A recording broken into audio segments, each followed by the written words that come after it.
बड़े बेटे संत कुमार को वकील बनाकर, छोटे बेटे साधु कुमार को बीए की डिग्री दिलाकर और छोटी लड़की पंकजा के विवाह के लिए स्त्री के हाथों में 5,000 रुपए नकद रखकर देवकुमार ने समझ लिया कि वह जीवन के कर्तव्य से मुक्त हो गए और जीवन में जो कुछ शेष रहा है उसे ईश्वर चिंतन के अर्पण कर सकते हैं।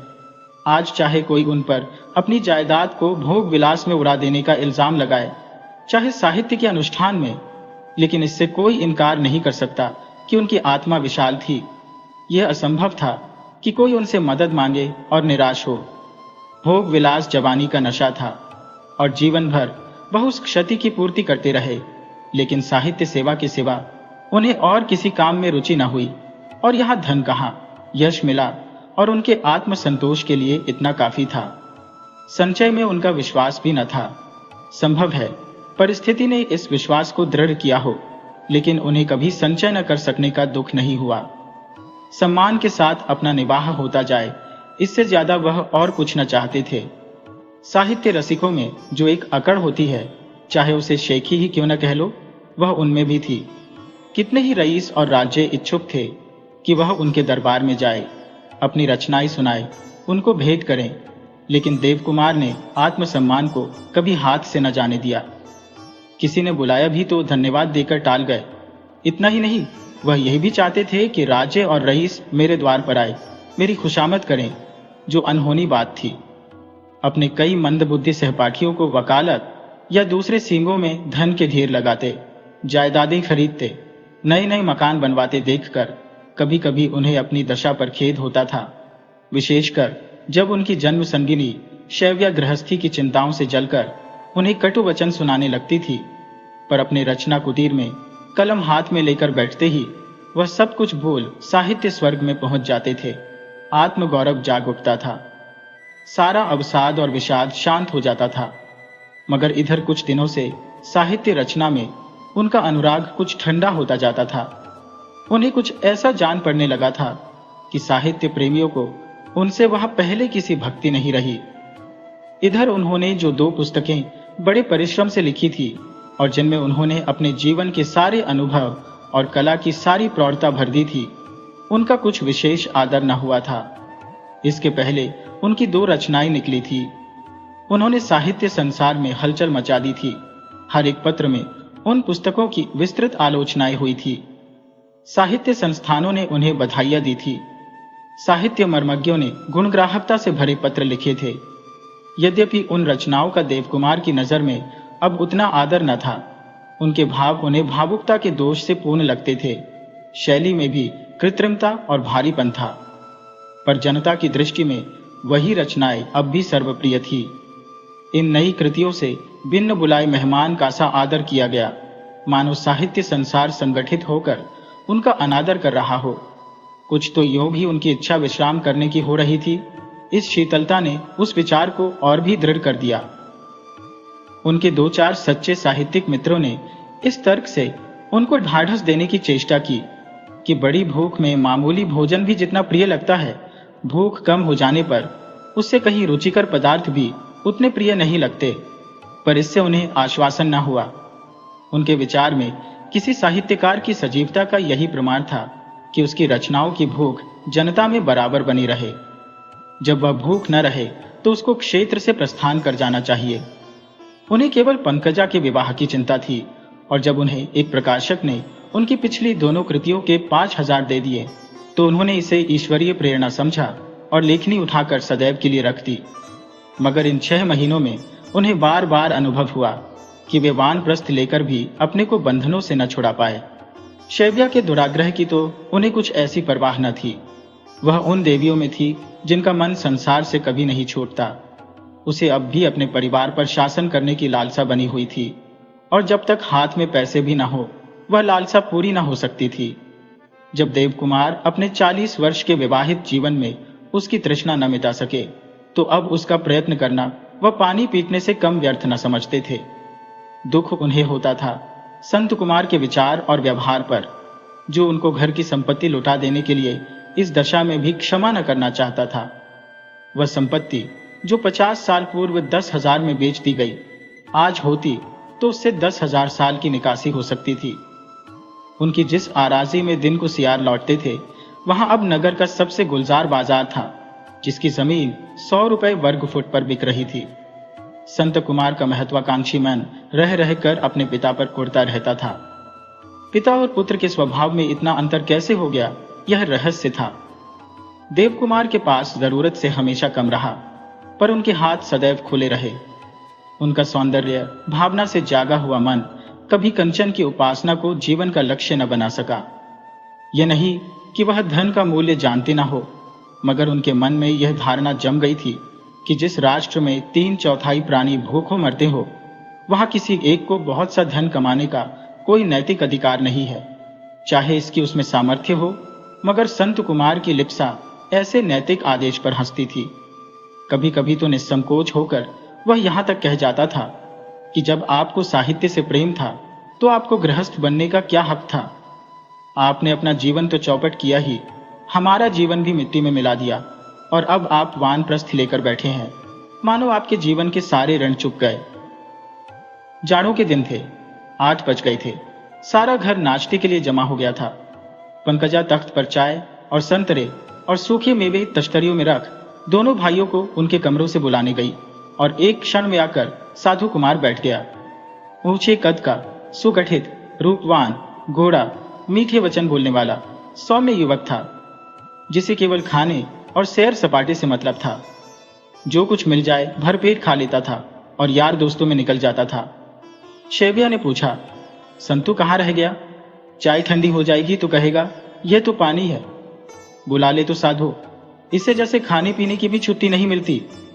साधु सिर झुकाकर रह गया। संत कुमार से बोलते उनकी जान निकलती थी। शैव्या ने एक क्षण बाद फिर कहा, उसे भी क्यों नहीं बुला लेता? साधु ने दबी जबान से कहा, नहीं, बिगड़ जाएंगे सवेरे सवेरे तो मेरा सारा दिन खराब हो जाएगा। इतने में संत कुमार भी आ गया। शक्ल सूरत में छोटे भाई से मिलता जुलता, केवल शरीर का गठन उतना अच्छा न था। हाँ, मुख पर तेज और गर्व की झलक थी, और मुख पर एक शिकायत सी बैठी हुई थी, जैसे कोई चीज उसे पसंद न आती हो। तख्त पर बैठकर चाय मुंह से लगाई और नाक सिकोड़कर बोले, तू क्यों नहीं आती पंकजा? और पुष्पा कहाँ है? मैं कितनी बार कह चुका कि नाश्ता, खाना पीना सबका एक साथ होना चाहिए। शैव्या ने आंखें तरेर कर कहा, तुम लोग खा लो, ये सब पीछे खा लेंगी। कोई पंगत थोड़ी है कि सब एक साथ बैठें। संत कुमार ने एक घोंट चाय पीकर कहा, वही पुराना लचर ढर्रा। कितनी बार कह चुका कि उस पुराने लचर संकोच का जमाना नहीं रहा। शैव्या ने मुंह बनाकर कहा, सब एक साथ तो बैठे, लेकिन पकाए कौन और परसे कौन? एक महाराज रखो पकाने के लिए, दूसरा परसने के लिए, तब वह ठाठ निभेगा। तो महात्मा जी उसका इंतजाम क्यों नहीं करते, या वानप्रस्थ लेना ही जानते हैं? उनको जो कुछ करना था कर चुके, अब तुम्हें जो कुछ करना हो तुम करो। जब पुरुषार्थ नहीं था तो हम लोगों को पढ़ाया लिखाया क्यों? किसी देहात में ले जाकर छोड़ देते। हम अपनी खेती करते या मजूरी करते और पड़े रहते। ये खटराग ही क्यों पाला? तुम उस वक्त न थे, सलाह किससे पूछते?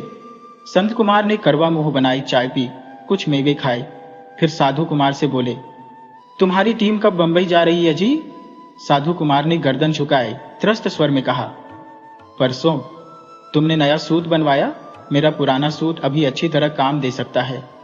काम तो सूट के न रहने पर भी चल सकता है। हम लोग तो नंगे पांव धोती चढ़ाकर खेला करते थे, मगर जब एक ऑल इंडिया टीम में खेलने जा रहे हो तो वैसा ठाठ भी तो होना चाहिए।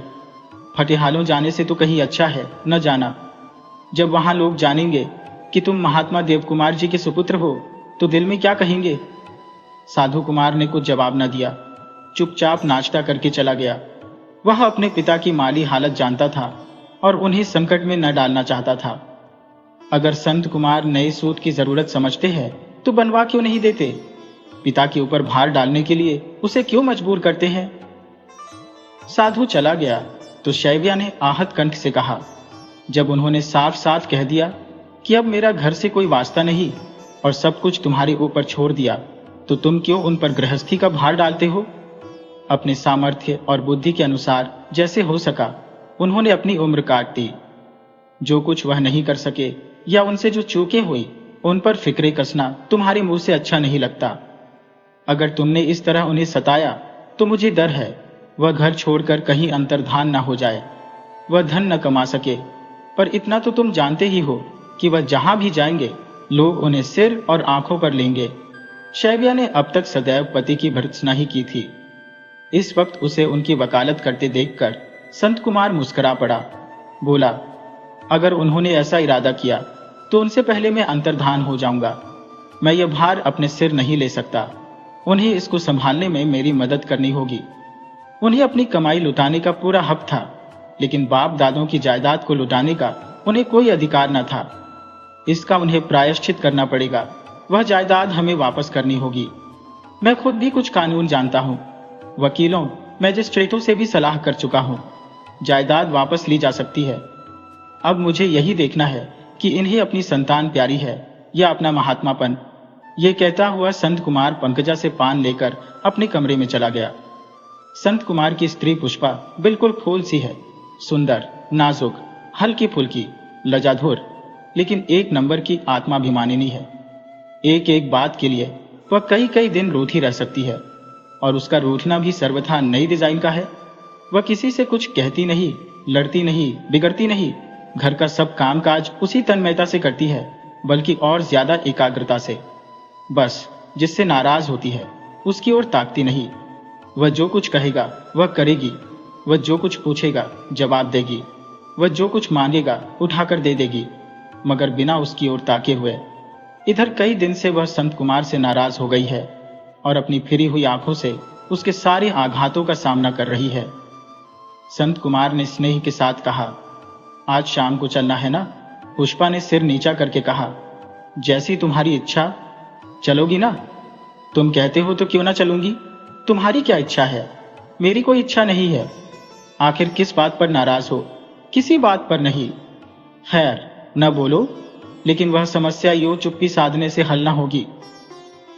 पुष्पा के इस निरीह अस्त्र ने संत कुमार को बौखला डाला था। वह खूब झगड़कर उस विवाद को शांत कर देना चाहता था। क्षमा मांगने पर तैयार था। वैसी बात अब फिर मुंह से न निकालेगा। लेकिन उसने जो कुछ कहा था वह उसे चिढ़ाने के लिए नहीं, एक यथार्थ बात को पुष्ट करने के लिए ही कहा था। उसने कहा था, जो स्त्री पुरुष पर अवलंबित है उसे पुरुष की हुकूमत माननी पड़ेगी। वह मानता था कि उस अवसर पर यह बात उसे मुंह से न निकालनी चाहिए थी। अगर कहना आवश्यक भी होता तो मुलायम शब्दों में कहना था। लेकिन जब एक औरत अपने अधिकारों के लिए पुरुष से लड़ती है, उसकी बराबरी का दावा करती है, तो उसे कठोर बातें सुनने के लिए तैयार रहना चाहिए। इस वक्त भी वह इसीलिए आया था कि पुष्पा को कायल करे और समझाए कि मुंह फेर लेने से ही किसी बात का निर्णय नहीं हो सकता। वह इस मैदान को जीतकर यहाँ एक झंडा गाड़ देना चाहता था जिसमें इस विषय पर कभी विवाद ना हो सके। तब से कितनी ही नई नई युक्तियां उसके मन में आ गई थी, मगर जब शत्रु किले के बाहर निकले ही नहीं तो उस पर हमला कैसे किया जाए। एक उपाय है, शत्रु को बहलाकर उसे पर अपने संधि प्रेम का विश्वास जमाकर किले से निकालना होगा। उसने पुष्पा की ठुड्डी पकड़कर अपनी ओर फेरते हुए कहा, अगर यह बात तुम्हें इतनी लग रही है तो मैं उसे वापस ले लेता हूं। उसके लिए तुमसे क्षमा मांगता हूं। तुमको ईश्वर ने वह शक्ति दी है कि तुम मुझसे 10-5 दिन बिना बोले रह सकती हो, लेकिन मुझे तो उसने वह शक्ति नहीं दी। तुम रूठ जाती हो तो जैसे मेरी नाड़ियों में रक्त का प्रवाह बंद हो जाता है। अगर वह शक्ति तुम मुझे भी प्रदान कर सको तो मेरी और तुम्हारी बराबर की लड़ाई होगी और मैं तुम्हें छेड़ने ना आऊंगा। लेकिन अगर ऐसा नहीं कर सकती तो इस अस्त्र का मुझ पर वार न करो। पुष्पा मुस्कुरा पड़ी। उसने अपने अस्त्र से पति को परास्त कर दिया था। जब वह दीन बनकर उससे क्षमा मांग रहा है तो उसका हृदय क्यों न पिघल जाए। संधि पत्र पर हस्ताक्षर स्वरूप पान का एक बीड़ा लगाकर संत कुमार को देती हुई बोली, अब से कभी वह बात मुंह से न निकालना। अगर मैं तुम्हारी आश्रिता हूं तो तुम भी मेरे आश्रित हो। मैं तुम्हारे घर में जितना काम करती हूं इतना ही काम दूसरों के घर में करूं तो अपना निवाह कर सकती हूं या नहीं, बोलो। संत कुमार ने कड़ा जवाब देने की इच्छा को रोककर कहा, बहुत अच्छी तरह। तब मैं जो कुछ कमाऊंगी वह मेरा होगा। यहां मैं चाहे प्राण भी दे दूं, पर मेरा किसी चीज पर अधिकार नहीं। तुम जब चाहो मुझे घर से निकाल सकते हो। कहती जाओ, मगर उसका जवाब सुनने के लिए तैयार रहो। तुम्हारे पास कोई जवाब नहीं है, केवल हठ धर्म है। तुम कहोगे, यहां तुम्हारा जो सम्मान है वह वहां न रहेगा। वहां कोई तुम्हारी रक्षा करने वाला न होगा, कोई तुम्हारे दुख दर्द में साथ देने वाला न होगा। इसी तरह की और भी कितनी ही दलीलें तुम दे सकते हो, मगर मैंने मिस बटलर को आजीवन कुंवारी रहकर सम्मान के साथ जिंदगी काटते देखा है। उनका निजी जीवन कैसा था ये मैं नहीं जानती। संभव है वह हिंदू गृहिणी के आदर्श के अनुकूल न रहा हो, मगर उनकी इज्जत सभी करते थे और उन्हें अपनी रक्षा के लिए किसी पुरुष का आश्रय लेने की कभी जरूरत नहीं हुई। संत कुमार मिस बटलर को जानता था। वह नगर की प्रसिद्ध लेडी डॉक्टर थी। पुष्पा के घर से उसका घराव सा हो गया था। पुष्पा के पिता डॉक्टर थे और एक पेशे के व्यक्तियों में कुछ घनिष्ठता हो ही जाती है। पुष्पा ने जो समस्या उसके सामने रखती थी, उस पर मीठे और निरीह शब्दों में कुछ कहना उसके लिए कठिन हो रहा था, और चुप रहना उसके पुरुषता के लिए उससे भी कठिन था। दुविधा में पड़कर बोला, मगर सभी स्त्रियां मिस बटलर तो नहीं हो सकती? पुष्पा ने आवेश के साथ कहा। क्यों? अगर वह डॉक्टरी पढ़कर अपना व्यवसाय कर सकती है तो मैं क्यों नहीं कर सकती? जो उनके समाज में और हमारे समाज में बड़ा अंतर है, अर्थात उनके समाज के पुरुष शिष्ट है, शीलवान है, और हमारे समाज के पुरुष चरित्रहीन है, लंपट है, विशेषकर जो पढ़े लिखे हैं। ये क्यों नहीं कहती कि उस समाज में नारियों में आत्मबल है, अपनी रक्षा करने की शक्ति है और पुरुषों को काबू में रखने की कला है। हम भी तो वही आत्मबल और शक्ति और कला प्राप्त करना चाहती है, लेकिन तुम लोगों के मारे जब कुछ चलने पाए, मर्यादा और आदर्श और जाने किन किन बहानों से हमें दबाने की और हमारे ऊपर अपनी हुकूमत जमाए रखने की कोशिश करते रहते हो। संत कुमार ने देखा कि बहस फिर उसी मार्ग पर चल पड़ी है जो अंत में पुष्पा को असहयोग धारण करने पर तैयार कर देता है, और इस समय वह उसे नाराज करने नहीं, उसे खुश करने आया था। बोला, अच्छा साहब, सारा दोष पुरुषों का है। अब राजी हुई। पुरुष भी हुकूमत करते करते थक गया है और अब कुछ दिन विश्राम करना चाहता है। तुम्हारे अधीन रहकर अगर वह इस संघर्ष से बच जाए तो वह अपना सिंहासन छोड़ने को तैयार है। पुष्पा ने मुस्कुराकर कहा, अच्छा, आज से घर में बैठो। बड़े शौक से बैठूंगा। मेरे लिए अच्छे अच्छे कपड़े, अच्छी अच्छी सवारियां ला दो। जैसे तुम कहोगी वैसा ही करूंगा। तुम्हारी मर्जी के खिलाफ एक शब्द भी ना बोलूंगा।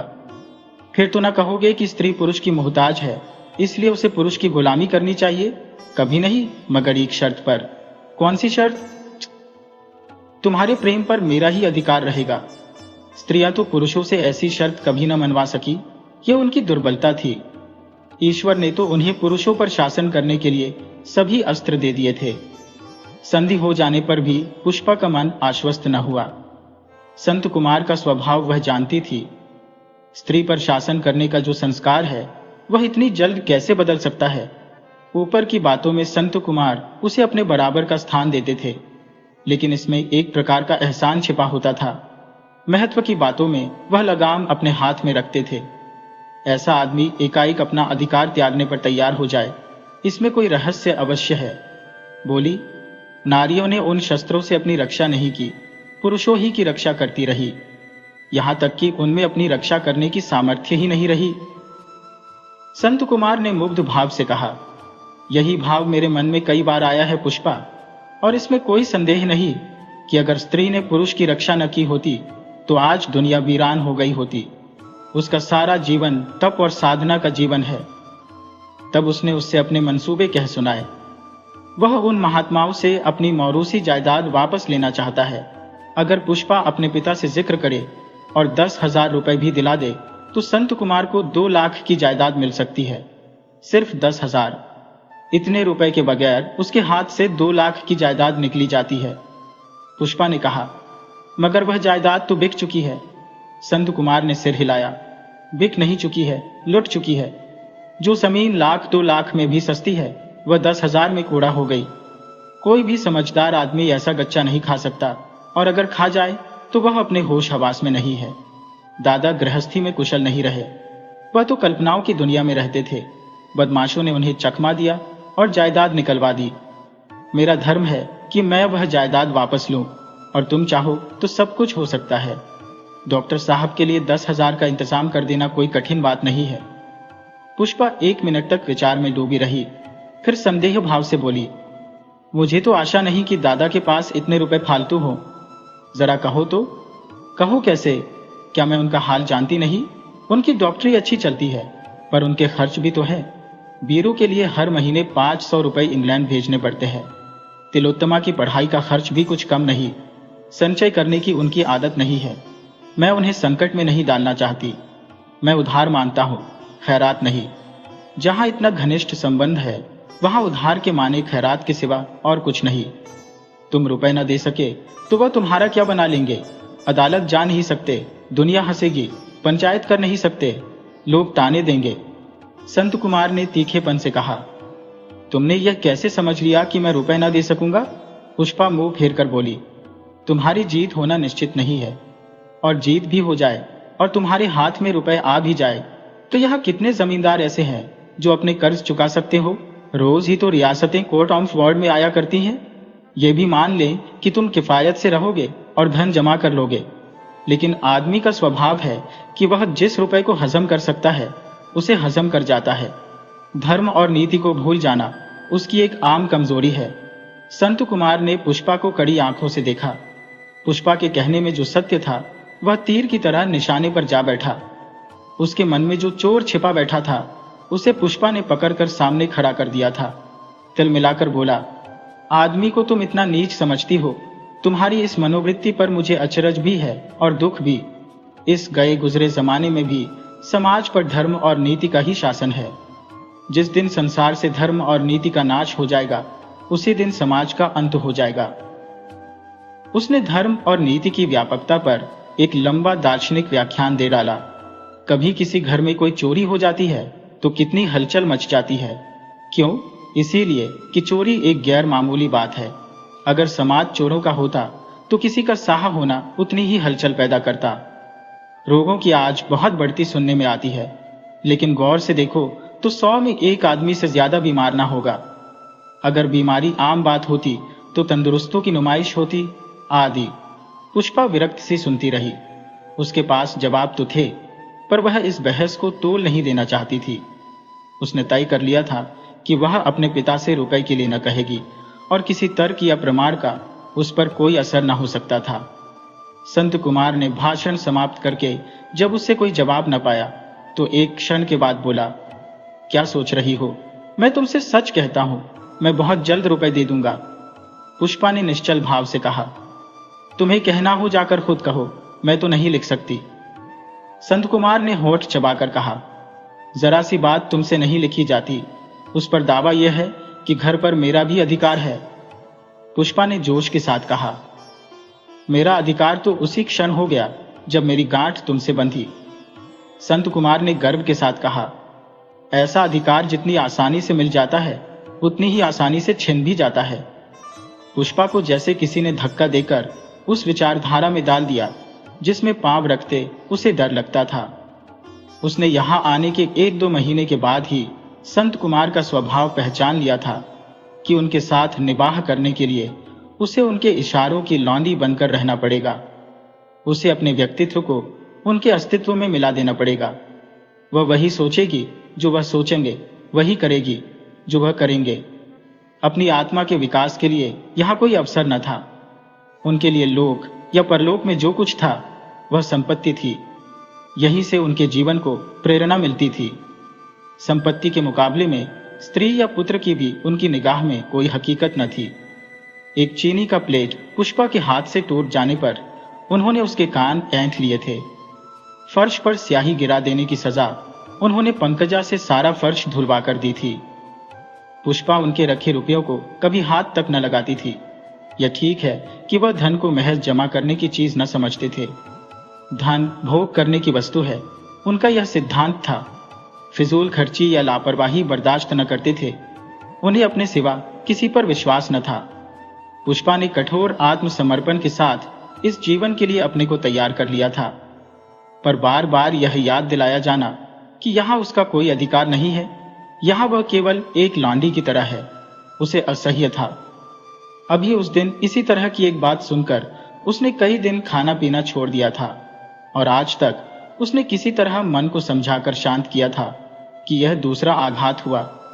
इसने उसके रहे सहे धैर्य का भी गला घोंट दिया। संत कुमार तो उसे यह चुनौती देकर चले गए। वह वहीं बैठी सोचने लगी, अब उसको क्या करना चाहिए। इस दशा में तो वह अब नहीं रह सकती। वह जानती थी कि पिता के घर में भी उसके लिए शांति नहीं है। डॉक्टर साहब भी संत कुमार को आदर्श युवक समझते थे और उन्हें इस बात का विश्वास दिलाना कठिन था कि संत कुमार की ओर से कोई बेजा हरकत हुई है। पुष्पा का विवाह करके उन्होंने जीवन की एक समस्या हल कर ली थी। उस पर फिर विचार करना उनके लिए असूझ था। उनकी जिंदगी की सबसे बड़ी अभिलाषा थी कि अब कहीं निश्चिंत होकर दुनिया की सैर करें। यह समय अब निकट आता जाता था। जो ही लड़का इंग्लैंड से लौटा और छोटी लड़की की शादी हुई कि वह दुनिया के बंधन से मुक्त हो जाएंगे। पुष्पा फिर उनके सिर पर पड़कर उनके जीवन के सबसे बड़े अरमान में बाधा न डालना चाहती थी। फिर उसके लिए दूसरा कौन स्थान है? कोई नहीं। तो क्या इस घर में रहकर जीवन पर्यंत अपमान सहते रहना पड़ेगा? साधु कुमार आकर बैठ गया। पुष्पा ने चौंक कर पूछा, तुम बंबई कब जा रहे हो? साधु ने हिचकिचाते हुए कहा, जाना तो था कल, लेकिन मेरी जाने की इच्छा नहीं होती। आने जाने में सैकड़ों का खर्च है। घर में रुपए नहीं है। मैं किसी को सताना नहीं चाहता। बंबई जाने की ऐसी जरूरत ही क्या है? जिस मुल्क में 10 में 9 आदमी रोटियों को तरसते हो, वहां 10-20 आदमियों का क्रिकेट के व्यसन में पड़े रहना मूर्खता है। मैं तो नहीं जाना चाहता, पुष्पा ने उत्तेजित किया। तुम्हारे भाई साहब तो रुपए दे रहे हैं, साधु ने मुस्कुराकर कहा। भाई साहब रुपए नहीं दे रहे हैं, मुझे दादा का गला दबाने को कह रहे हैं। मैं दादा को कष्ट नहीं देना चाहता। भाई साहब से कहना मत भाभी, तुम्हारे हाथ जोड़ता हूं। पुष्पा उसकी इस नम्र सरलता पर हंस पड़ी। 22 साल का गर्वीला युवक जिसने सत्याग्रह संग्राम में पढ़ना छोड़ दिया, 2 बार जेल हो आया। जेलर के कटु वचन सुनकर उसकी छाती पर सवार हो गया और इस उद्दंडता की सजा में 3 महीने काल कोठरी में रहा। वह अपने भाई से इतना डरता है मानो वह हवा हो। बोली, मैं तो कह दूंगी। तुम नहीं कह सकती, इतनी निर्दय नहीं हो। पुष्पा प्रसन्न होकर बोली, कैसे जानते हो? चेहरे से। झूठे हो। तो फिर इतना और कह देता हूं कि आज भाई साहब ने तुम्हें भी कुछ कहा है। पुष्पा झेपती हुई बोली, बिल्कुल गलत। वह भला मुझे क्या कहते? अच्छा, मेरे सिर की कसम खाओ। कसम क्यों खाओ? तुमने मुझे कभी कसम खाते देखा है? भैया ने कुछ कहा है जरूर। नहीं, तुम्हारा मुंह इतना उतरा हुआ क्यों रहता? भाई साहब से कहने की हिम्मत नहीं पड़ती, वरना समझाता। आप क्यों गड़े मुर्दे उखाड़ रहे हैं? जो जायदाद बिक गई उसके लिए अब दादा को कोसना और अदालत करना मुझे तो कुछ नहीं जंचता। गरीब लोग भी तो दुनिया में हैं ही, या सब मालदार ही है। मैं तुमसे ईमान से कहता हूं भाभी, मैं जब कभी धनी होने की कल्पना करता हूं तो मुझे शंका होने लगती है कि न जाने मेरा मन क्या हो जाए। इतने गरीबों में धनी होना मुझे तो स्वार्थांधता सी लगती है। मुझे तो इस दशा में भी अपने ऊपर लज्जा आती है जब देखता हूं कि मेरे ही जैसे लोग ठोकरें खा रहे हैं। हम तो दोनों वक्त चुपड़ी हुई रोटियां और दूध और सेब संतरे उड़ाते हैं, मगर 100 में 99 आदमी तो ऐसे भी है जिन्हें इन पदार्थों के दर्शन भी नहीं होते।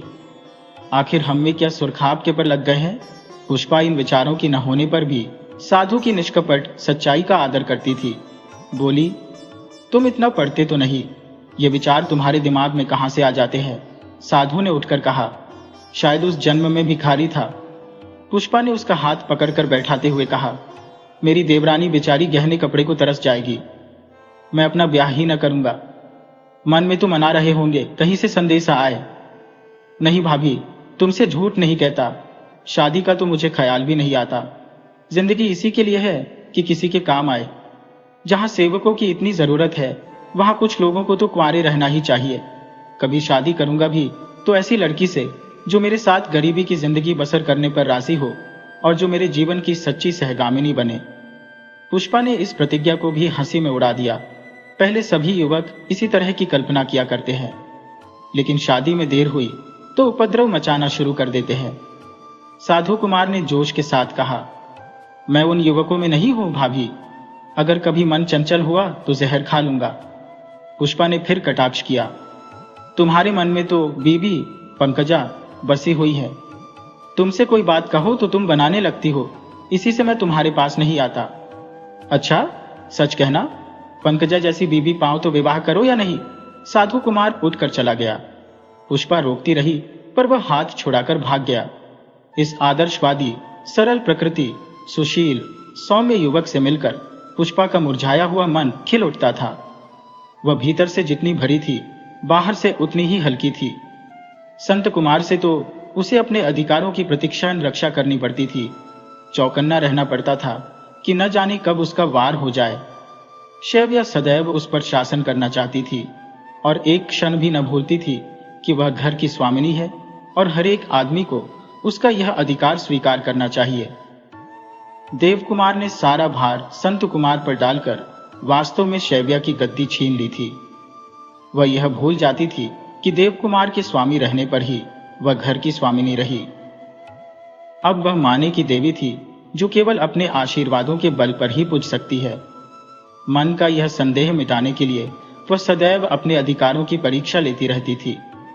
यह चोर किसी बीमारी की तरह उसके अंदर जड़ पकड़ चुका था और असली भोजन को न बचा सकने के कारण उसकी प्रकृति चटोरी होती जाती थी। पुष्पा उनसे बोलते डरती थी, उनके पास जाने का साहस न होता था। रही पंकजा, उसे काम करने का रोग था। उसका काम ही उसका विनोद, मनोरंजन सब कुछ था। शिकायत करना उसने सीखा ही न था। बिल्कुल देव कुमार का सा स्वभाव पाया था। कोई चार बात कह दे, सिर झुकाकर सुन लेगी। मन में किसी तरह का द्वेष या मलाल ना आने देगी। सवेरे से 10-11 बजे रात तक उसे दम मारने की मोहलत न थी। अगर किसी के कुर्ते के बटन टूट जाते हैं तो पंकजा टाँकेगी। किसके कपड़े कहाँ रखे हैं, यह रहस्य पंकजा के सिवा और कोई न जानता था। और इतना काम करने पर भी वह पढ़ने और बेलबूटे बनाने का समय भी न जाने कैसे निकाल लेती थी। घर में जितने तकिए थे, सबों पर पंकजा की कलाप्रियता के चिन्ह अंकित थे। मेजों के मेजपोश, कुर्सियों के गद्दे, संदूकों के गिलाफ सब उसकी कलाकृतियों से रंजित थे। रेशम और मखमल के तरह तरह के पक्षियों और फूलों के चित्र बनाकर उसने फ्रेम बना लिए थे, जो दीवान खाने की शोभा बढ़ा रहे थे। और उसे गाने बजाने का शौक भी था। सितार बजा लेती थी और हारमोनियम तो उसके लिए खेल था। हाँ, किसी के सामने गाते बजाते शर्माती थी। इसके साथ ही वह स्कूल भी जाती थी और उसका शुमार अच्छी लड़कियों में था। 15 रुपया महीना उसे वजीफा मिलता था। उसके पास इतनी फुर्सत न थी कि पुष्पा के पास घड़ी दो घड़ी के लिए आ बैठे और हंसी मजाक करे। उसे हंसी मजाक आता भी न था। न मजाक समझती थी, न उसका जवाब देती थी। पुष्पा को अपने जीवन का भार हल्का करने के लिए साधु ही मिल जाता था। पति ने तो उलटे उस पर और अपना बोझ ही लाद दिया था। साधु चला गया तो पुष्पा फिर उसी ख्याल में डूबी, कैसे अपना बोझ उठाए। इसीलिए तो पतिदेव उस पर यह रोक जमाते हैं। जानते हैं कि इसे चाहे जितना सताओ, कहीं जा नहीं सकती, कुछ बोल नहीं सकती।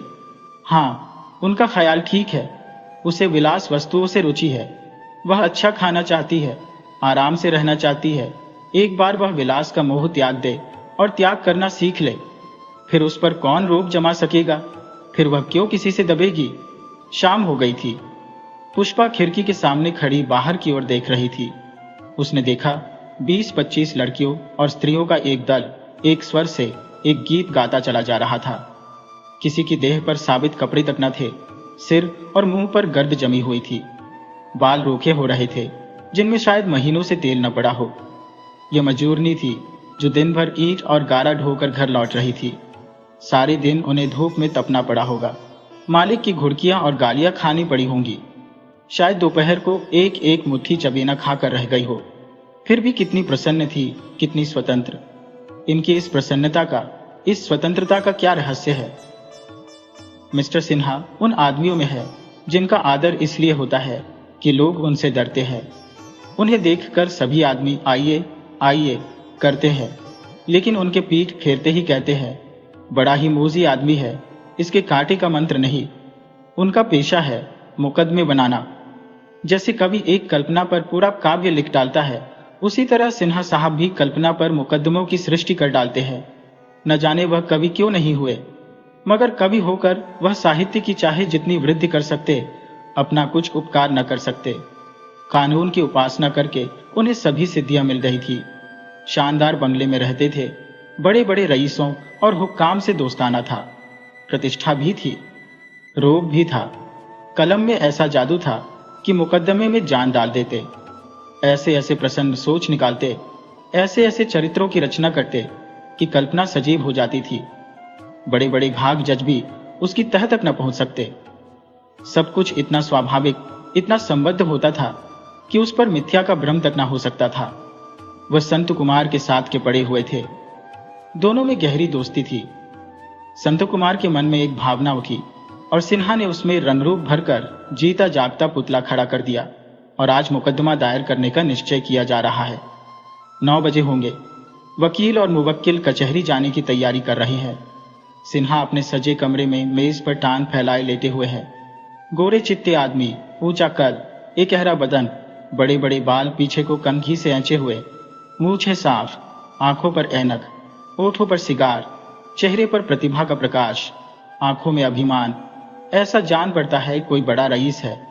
संत कुमार नीची अचकन पहने, फेल्ट कैप लगाए कुछ चिंतित से बैठे हैं। सिन्हा ने आश्वासन दिया, तुम नाहक डरते हो, मैं कहता हूं हमारी फतेह है। ऐसी सैकड़ों नजीरें मौजूद हैं जिसमें बेटों पोतों ने बहनामे मंसूब कराए हैं। पक्की शहादत चाहिए और उसे जमा करना बाएं हाथ का खेल है। संत कुमार ने दुविधा में पड़कर कहा, लेकिन फादर को भी तो राजी करना होगा। उनकी इच्छा के बिना तो कुछ ना हो सकेगा। उन्हें सीधा करना तुम्हारा काम है, लेकिन उनका सीधा होना मुश्किल है। तो उन्हें भी गोली मारो। हम साबित करेंगे कि उनके दिमाग में खलल है। ये साबित करना आसान नहीं है।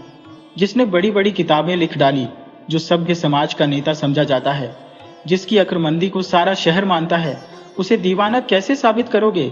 सिन्हा ने विश्वासपूर्ण भाव से कहा, ये सब मैं देख लूंगा। किताब लिखना और बात है, होश हवास का ठीक रहना और बात।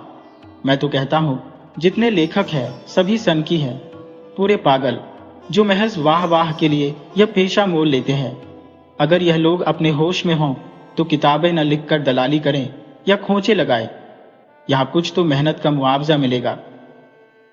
पुस्तकें लिखकर तो बदहजमी, अनिद्रा, तपेदिक ही हाथ लगता है। रुपए का जुगाड़ तुम करते जाओ, बाकी सारा काम मुझ पर छोड़ दो। और हाँ, आज शाम को क्लब में जरूर आना। अभी से कैंपेन मुहासिरा शुरू देना चाहिए।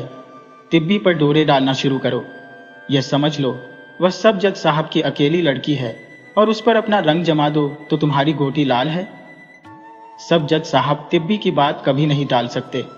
मैं ये मरहला करने में तुमसे ज्यादा कुशल हूं, मगर मैं एक खून के मामले में पैरवी कर रहा हूं और सिविल सर्जन मिस्टर कामत की वह पीले मुंह वाली छोकरी आजकल मेरी प्रेमिका है। सिविल सर्जन मेरी इतनी आवभगत करते हैं कि कुछ न पूछो। उस चुड़ैल से शादी करने पर आज तक कोई राजी ना हुआ। इतने मोटी ओठ है और सीना तो जैसे झुका हुआ साइबान हो।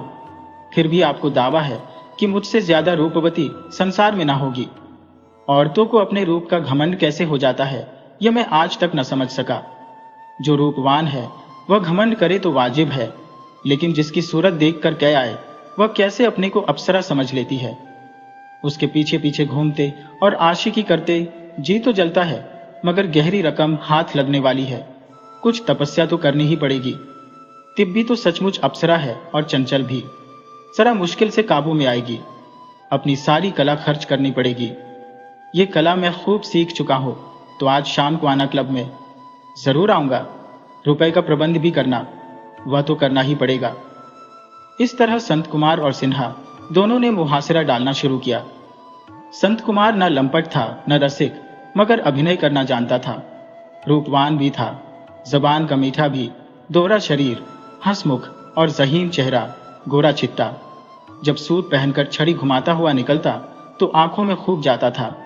टेनिस, ब्रिज आदि फैशनेबल खेलों में निपुण था ही।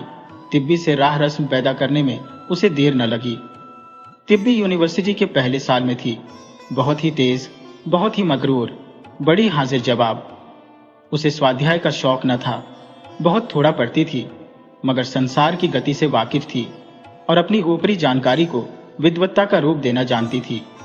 कोई विषय उठाइए, चाहे वह घोर विज्ञान ही क्यों न हो, उस पर भी वह कुछ न कुछ आलोचना कर सकती थी।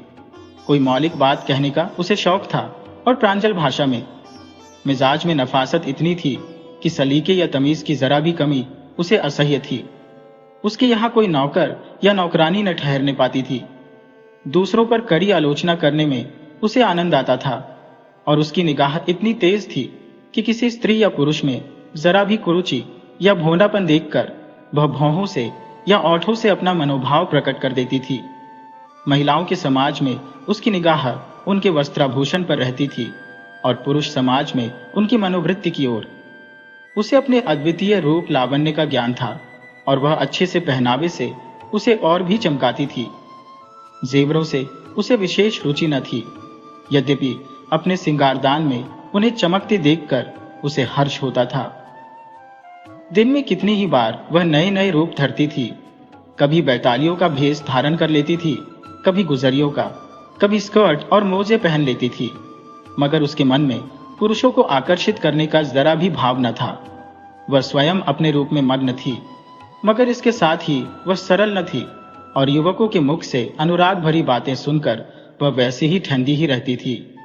इस व्यापार में साधारण रूप प्रशंसा के सिवा उसके लिए और कोई महत्व न था और युवक किसी तरह प्रोत्साहन न पाकर निराश हो जाते थे। मगर संत कुमार की रसिकता में उसे अंत ज्ञान से कुछ रहस्य, कुछ कुशलता का आभास मिला। अन्य युवकों में उसने जो असंयम, जो उग्रता, जो विह्वलता देखी थी, उसका यहाँ नाम भी न था। संत कुमार के प्रत्येक व्यवहार में संयम था, विधान था, सचेतता थी, इसलिए वह उनसे सतर्क रहती थी और उनके मनोरहस्यों को पढ़ने की चेष्टा करती थी। संत कुमार का संयम और विचारशीलता ही उसे अपनी जटिलता के कारण अपनी ओर खींचती थी। संत कुमार ने उसके सामने अपने को अनमेल विवाह के एक शिकार के रूप में पेश किया था और उसे उनसे कुछ हमदर्दी हो गई थी। पुष्पा के रंग रूप की उन्होंने इतनी प्रशंसा की थी जितनी उनको अपने मतलब के लिए जरूरी मालूम हुई, मगर जिसका तिब्बी से कोई मुकाबला न था। उसने केवल पुष्पा के फूहड़पन, बेवकूफी, असहृदयता और निष्ठुरता की शिकायत की थी और तिब्बी पर इतना प्रभाव जमा लिया था कि वह पुष्पा को देख पाती तो संत कुमार का पक्ष लेकर उससे लड़ती। एक दिन उसने संत कुमार से कहा, तुम उसे छोड़ क्यों नहीं देते? संत कुमार ने हसरत के साथ कहा, छोड़ कैसे दो मिस्टर बेणी, समाज में रहकर समाज के कानून तो मानने ही पड़ेंगे। फिर पुष्पा का इसमें क्या कसूर है? उसने तो अपने आप को नहीं बनाया। ईश्वर ने या संस्कारों ने या परिस्थितियों ने जैसा बनाया वैसी बन गई। मुझे ऐसे आदमियों से जरा भी सहानुभूति नहीं जो ढोल को इसलिए पीटे कि वह गले पड़ गई है। मैं चाहती हूं वह ढोल को गले से निकालकर किसी खंदक में फेंक दे। मेरा बस चले तो मैं खुद उसे निकालकर फेंक दूं। संत कुमार ने अपना जादू चलते हुए देखकर मन में प्रसन्न होकर कहा, लेकिन उसकी क्या हालत होगी यह तो सोचो। तिब्बी अधीर होकर बोली, तुम्हें यह सोचने की जरूरत ही क्या है? अपने घर चली जाएगी या कोई काम करने लगेगी या अपने स्वभाव के किसी आदमी से विवाह कर लेगी। संत कुमार ने कहकहा मारा, तिब्बी यथार्थ और कल्पना में भेद भी नहीं समझती, कितनी भोली है। फिर उदारता के भाव से बोले, ये बड़ा टेढ़ा सवाल है कुमारी जी। समाज की नीति कहती है कि चाहे पुष्पा को देखकर रोज मेरा खून ही क्यों न जलता रहे और एक दिन मैं इसी शोक में अपना गला क्यों न काट लूं, लेकिन उससे कुछ नहीं हो सकता। छोड़ना तो असंभव है। केवल एक ही ऐसा आक्षेप है जिस पर मैं उसे छोड़ सकता हूं, यानी उसकी बेवफाई। लेकिन पुष्पा में और चाहे जितने दोष हों, यह दोष नहीं है। संध्या हो गई थी। तिब्बी ने नौकर को बुलाकर बाग में गोल चबूतरे पर कुर्सियां रखने को कहा और बाहर निकल आई। नौकर ने कुर्सियां निकाल कर रख दी और मानो यह काम समाप्त करके जाने को हुआ। तिब्बी ने डांट कर कहा, कुर्सियां साफ क्यों नहीं की? देखता नहीं उन पर कितनी गर्द पड़ी हुई है? मैं तुझसे कितनी बार कह चुकी, मगर तुझे याद ही नहीं रहती। बिना जुर्माना किए तुझे याद ना आएगी। नौकर ने कुर्सियां पोंछ पोंछ कर साफ कर दी और फिर जाने को हुआ। तिब्बी ने फिर डांटा, तू बार बार भागता क्यों है? मेजें रख दी, टी टेबल क्यों नहीं लाया? चाय क्या तेरे सिर पर पिएंगे? उसने बूढ़े नौकर के दोनों कान गरमा दिए और धक्का देकर बोली, बिल्कुल गावदी है, निराप होगा, जैसे दिमाग में गोबर भरा हुआ है। बूढ़ा नौकर बहुत दिनों का था। स्वामिनी उसे बहुत मानती थी। उनके देहांत होने के बाद उसे कोई विशेष प्रलोभन न था, क्योंकि इससे 1-2 रुपया ज्यादा वेतन पर उसे नौकरी मिल सकती थी। पर स्वामिनी के प्रति उसे जो श्रद्धा थी वह उसे इस घर से बांधे हुए थी और यहाँ अनादर और अपमान सब कुछ सहकर भी वह चिपटा हुआ था। सब जज साहब भी उसे डांटते रहते थे, पर उनके डांटने का उसे दुख ना होता था। वह उम्र में उसके जोर के थे, लेकिन त्रिवेणी को तो उसने गोद खिलाया था। अब वही तिब्बी उसे डांटती थी और मारती भी थी। इससे उसके शरीर को जितनी चोट लगती थी, उससे कहीं ज्यादा उसके आत्माभिमान को लगती थी। उसने केवल 2 घरों में नौकरी की थी। दोनों ही घरों में लड़कियां भी थी, बहुएं भी थी। सब उसका आदर करती थी। बहुएं तो उससे लजाती थी। अगर उससे कोई बात बिगड़ भी जाती तो मन में रख लेती थी। उसकी स्वामिनी तो आदर्श महिला थी, उसे कभी कुछ न कहा। बाबूजी कभी कुछ कहते तो उसका पक्ष लेकर उनसे लड़ती थी, और यह लड़की बड़े छोटे का जरा भी लिहाज नहीं करती। लोग कहते हैं पढ़ने से अक्ल आती है, यही है वह अक्ल। उसके मन में विद्रोह का भाव उठा। क्यों यह अपमान सहे? जो लड़की उसकी अपनी लड़की से भी छोटी हो, उसके हाथों क्यों अपनी मूछें नुचवाए? अवस्था में भी अभिमान होता है, जो संचित धन के अभिमान से कम नहीं होता। वह सम्मान और प्रतिष्ठा को अपना अधिकार समझता है, और उसकी जगह अपमान पाकर मर्माहत हो जाता है। घोड़े ने टी टेबल लाकर रख दी, पर आंखों में विद्रोह भरे हुए था। तिब्बी ने कहा, जाकर बैरा से कह दो 2 प्याले चाय दे जाए। घोड़े चला गया और बैरा को यह हुक्म सुनाकर अपनी एकांत कुटी में जाकर खूब रोया। आज स्वामिनी होती तो उसका अनादर क्यों होता? बैरा ने चाय मेज पर रख दी। तिब्बी ने प्याली संत कुमार को दी और विनोद भाव से बोली, तो अब मालूम हुआ कि औरतें ही पतिव्रता नहीं होती, मर्द भी पत्नीव्रत वाले होते हैं। संत कुमार ने एक घूंट पीकर कहा, कम से कम इसका स्वांग तो करते ही है। मैं इसे नैतिक दुर्बलता कहती हूँ। जिसे प्यारा कहो, दिल से प्यारा कहो, नहीं प्रकट हो जाए। मैं विवाह को प्रेम बंधन के रूप में देख सकती हूँ। धर्म बंधन या रिवाज बंधन तो मेरे लिए असह्य हो जाए। नाई उस पर भी तो पुरुषों पर आक्षेप किए जाते हैं। तिब्बी चौंकी। यह जातिगत प्रश्न हुआ जा रहा है। अब उसे अपनी जाति का पक्ष लेना पड़ेगा। तो क्या आप मुझसे यह मनवाना चाहते हैं कि सभी पुरुष देवता होते हैं? आप भी जो वफादारी कर रहे हैं वह दिल से नहीं, केवल लोक निंदा के भय से। मैं इसे वफादारी नहीं कहती। बिच्छू के डंक तोड़कर आप उसे बिल्कुल निरीह बना सकते हैं, लेकिन इससे बिच्छुओं का जहरीलापन तो नहीं जाता। संत कुमार ने अपनी हार मानते हुए कहा, अगर मैं भी यही कहूं कि अधिकतर नारियों का पतिव्रत भी लोक निंदा का भय है, तो आप क्या कहेंगी? तिब्बी ने प्याला मेज पर रखते हुए कहा, मैं इसे कभी न स्वीकार करूंगी। क्यों? इसलिए कि मर्दों ने स्त्रियों के लिए और कोई आश्रय छोड़ा ही नहीं। पतिव्रत उनके अंदर इतना कूट कूट कर भरा गया है कि अब अपना व्यक्तित्व रहा ही नहीं। वह केवल पुरुष के आधार पर जी सकती है, उसका स्वतंत्र कोई अस्तित्व ही नहीं। बिन ब्याह पुरुष चैन से खाता है, विहार करता है और मूंछों पर ताव देता है। बिन ब्याही स्त्री रोती है, कलपती है और अपने को संसार का सबसे अभागा प्राणी समझती है। यह सारा मर्दों का अपराध है। आप भी पुष्पा को नहीं छोड़ रहे हैं, इसीलिए ना कि आप पुरुष हैं जो कैदी को आजाद नहीं करना चाहता। संत कुमार ने कातर स्वर में कहा, आप मेरे साथ बेइंसाफी करती है। मैं पुष्पा को इसलिए नहीं छोड़ रहा हूं कि मैं उसका जीवन नष्ट नहीं करना चाहता। अगर मैं आज उसे छोड़ दूं तो शायद औरों के साथ आप भी मेरा तिरस्कार करेंगी। तिब्बी मुस्कुराई। मेरी तरफ से आप निश्चिंत रहिए। मगर एक ही क्षण के बाद उसने गंभीर होकर कहा, लेकिन मैं आपकी कठिनाइयों का अनुमान कर सकती हूँ। मुझे आपके मुंह से यह शब्द सुनकर कितना संतोष हुआ। मैं वास्तव में आपकी दया का पात्र हूँ और शायद कभी मुझे इसकी जरूरत पड़े। आपके ऊपर मुझे सचमुच दया आती है। क्यों न एक दिन उनसे किसी तरह मेरी मुलाकात करा दीजिए, शायद मैं उन्हें रास्ते पर ला सकूं। संत कुमार ने ऐसा लंबा मुंह बनाया जैसे इस प्रस्ताव से उसके मर्म पर चोट लगी है। उसका रास्ते पर आना असंभव है मिस त्रिवेणी। वह उलटे आप ही के ऊपर आक्षेप करेगी और आपके विषय में न जाने कैसी दुष्कल्पनाएं कर बैठेगी, और मेरा तो घर में रहना मुश्किल हो जाएगा।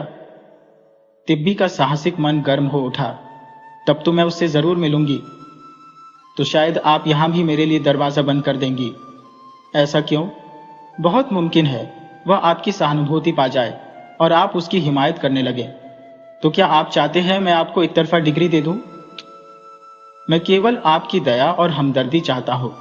आपसे अपनी मनोव्यथा कहकर दिल का बोझ हल्का करना चाहता हूं। उसे मालूम हो जाए कि मैं आपके यहां आता जाता हूं तो एक नया किस्सा खड़ा कर दे। तिब्बी ने सीधे व्यंग्य किया, तो आप उससे इतना डरते क्यों हैं? डरना तो मुझे चाहिए। संत कुमार ने और गहरे में जाकर कहा, मैं आपके लिए ही डरता हूं, अपने लिए नहीं। तिब्बी निर्भयता से बोली, जी नहीं, आप मेरे लिए न डरिए। मेरे जीते जी मेरे पीछे आप पर कोई शुबहा हो यह मैं नहीं देख सकता। आपको मालूम है मुझे भावुकता पसंद नहीं। यह भावुकता नहीं, मन के सच्चे भाव है। मैंने सच्चे भाव वाले युवक बहुत कम देखे। दुनिया में सभी तरह के लोग होते हैं, अधिकतर शिकारी किस्म के। स्त्रियों में तो वेश्याएं ही शिकारी होती हैं, पुरुषों में तो सिरे से सभी शिकारी होते हैं।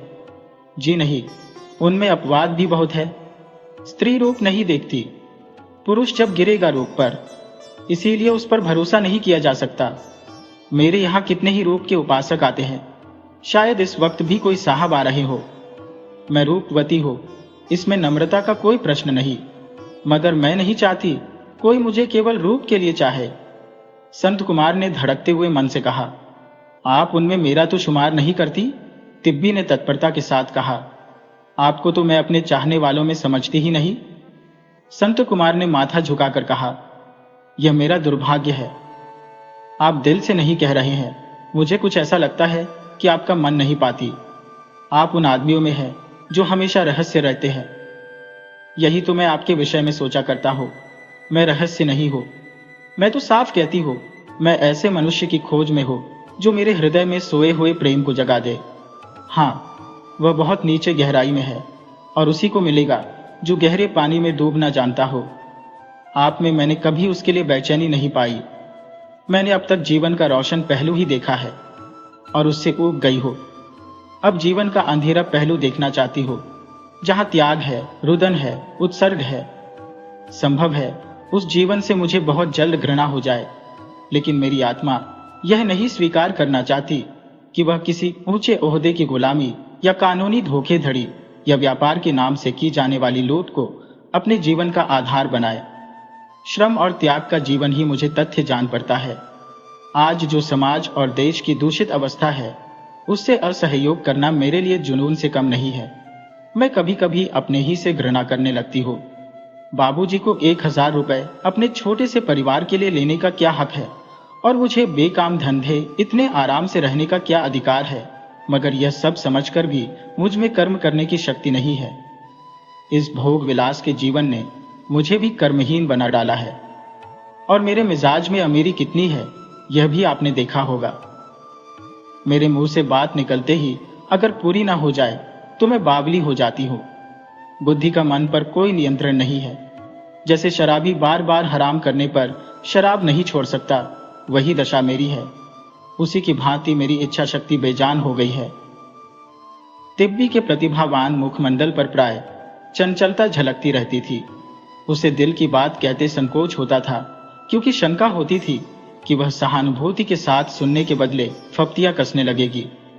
पर इस वक्त ऐसा जान पड़ा उसकी आत्मा बोल रही है। उसकी आंखें आर्द्र हो गई थी, मुख पर एक निश्चिंत नम्रता और कोमलता खिल उठी थी।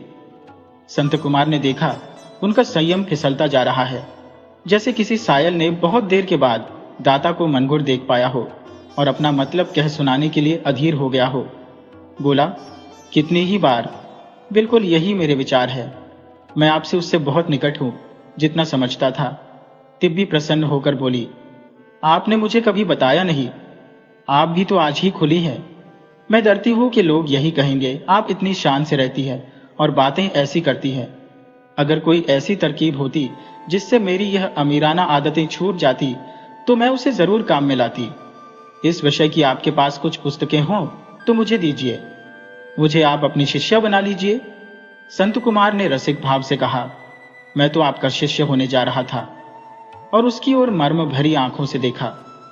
तिब्बी ने आंखें नीची नहीं की, उनका हाथ पकड़कर बोली, आप तो दिल लगी करते हैं। मुझे ऐसा बना दीजिए कि मैं संकटों का सामना कर सकूं। मुझे बार बार खटकता है, अगर मैं स्त्री ना होती तो मेरा मन इतना दुर्बल ना होता। और जैसे वह आज संत कुमार से कुछ भी छिपाना, कुछ भी बचाना नहीं चाहती, मानो वह जो आश्रय बहुत दिनों से ढूंढ रही थी वह एकाएक मिल गया है। संत कुमार ने रुखाई भरे स्वर में कहा, स्त्रियां पुरुषों से ज्यादा दिलेर होती हैं, मिस त्रिवेणी। अच्छा, आपका मन नहीं चाहता कि बस हो तो संसार की सारी व्यवस्था बदल डालें? इस विशुद्ध मन से निकले हुए प्रश्न का बनावटी जवाब देते हुए संत कुमार का हृदय कांप उठा। कुछ न पूछो, बस आदमी एक आह खींच कर रह जाता है। मैं तो अक्सर रातों को यह प्रश्न सोचते सोचते सो जाती हूँ और वही स्वप्न देखती हूँ। देखिए, दुनिया वाले कितने खुदगर्ज हैं। जिस व्यवस्था से सारे समाज का उद्धार हो सकता है, वह थोड़े से आदमियों के स्वार्थ के कारण दबी पड़ी हुई है।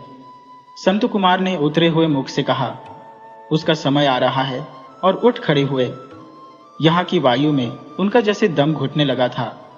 उनका कपटी मन इस निष्कपट सरल वातावरण में अपनी अधमता के ज्ञान से दबा जा रहा था, जैसे किसी धर्मनिष्ठ मन में अधर्म विचार घुस तो गया हो, पर वह कोई आश्रय न पा रहा हो। तिब्बी ने आग्रह किया, कुछ देर और बैठिए ना, आज आज्ञा दीजिए, फिर कभी आऊंगा। कब आइएगा? जल्द ही आऊंगा। काश मैं आपका जीवन सुखी बना सकती। संत कुमार बरामदे से कूदकर नीचे उतरे और तेजी से हाते के बाहर चले गए। तिब्बी बरामदे में खड़ी उन्हें अनुरक्त नेत्रों से देखती रही। वह कठोर थी, चंचल थी, दुर्लभ थी, रूप गर्विता थी, चतुर थी, किसी को कुछ समझती न थी, न कोई उसे प्रेम का स्वांग भरकर ठग सकता था। पर जैसे कितनी ही वेश्याओं में सारी आसक्तियों के बीच में भक्ति भावना छिपी रहती है, उसी तरह उसके मन में भी सारे अविश्वास के बीच में कोमल सहमा हुआ विश्वास छिपा बैठा था, और उसे स्पर्श करने की कला जिसे आती हो, वह उसे बेवकूफ बना सकता था। उस कोमल भाग का स्पर्श होते ही वह सीधी सादी, सरल, विश्वासमयी, कातर बालिका बन जाती थी। आज इत्तेफाक से संत कुमार ने वह आसन पा लिया था, और अब वह जिस तरफ चाहे उसे ले जा सकता है। मानो वह मेस्मराइज हो गई थी। संत कुमार में उसे कोई दोष नहीं नजर आता। अभागिनी पुष्पा इस सत्य पुरुष का जीवन कैसा नष्ट किए डालती है। इन्हें तो ऐसी संगिनी चाहिए जो इन्हें प्रोत्साहित करे, हमेशा इनके पीछे पीछे रहे। पुष्पा नहीं जानती वह इनके जीवन का राहु बनकर समाज का कितना अनिष्ट कर रही है, और इतने पर भी संत कुमार का उसे गले बांधे रखना देवत्व से कम नहीं। उनकी वो कौन सी सेवा करे, कैसे उनका जीवन सुखी करे। संत कुमार यहां से चले तो उनका हृदय आकाश में था। इतनी जल्दी देवी से उन्हें वरदान मिलेगा, इसकी उन्होंने आशा न की थी।